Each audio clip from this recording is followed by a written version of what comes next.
খাওয়ার সময় সবার সামনে এরকম করে বলা কি তোমার একটা স্বভাব হয়ে দাঁড়াইছে? হ্যাঁ, বলবো না একটা জিনিস যদি তোমার খারাপ রান্না করে সেই জিনিসটাকে আমি তোমাকে বলবো না? তোমাকে বলতে হবে এই এত বছর ধরে রান্না করে খাওয়াইতেছি, কই কোনোদিন তো রান্নার প্রশংসা করলা না? কেন কোনোদিন কি রান্নার ভালো হয় না? সেদিন তো দেখি প্রশংসা করো না। মানুষের সামনে তো বলতে পারো লবণ বেশি হয়েছে, তেল বেশি হয়েছে, তারপরে হচ্ছে মরিচ বেশি হয়েছে, এগুলো বলতে তো খুব সুন্দর করে পারো, কিন্তু যেদিন ভালো হয় সেদিন তো বলতে পারো না। বলবো না কেন? যেদিন ভালো হয় সেদিনও বলি, যেদিন খারাপ হয় সেদিনও বলি।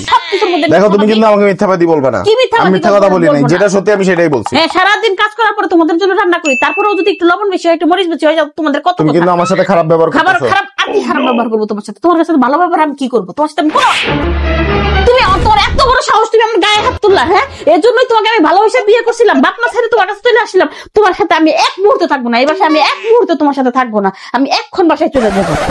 তুমি আমার গায়ে হাত তুলছো, তোমার কত বড় সাহস! জামা কাপড় দেখি গোছায় রাখছো। হ্যাঁ, আমি এখনই বাসায় চলে যাবো। শোনো, বেতন বোনাস কিন্তু একসাথেই হয়েছে দুইটা। তো তোমার বেতন বোনাস হয়েছে তুমি আমাকে বলছো?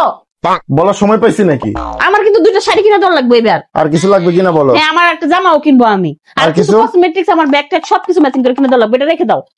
রেখে দিব? হ্যাঁ, আর বেতন বোনাস হয় সে আমাকে বলে না।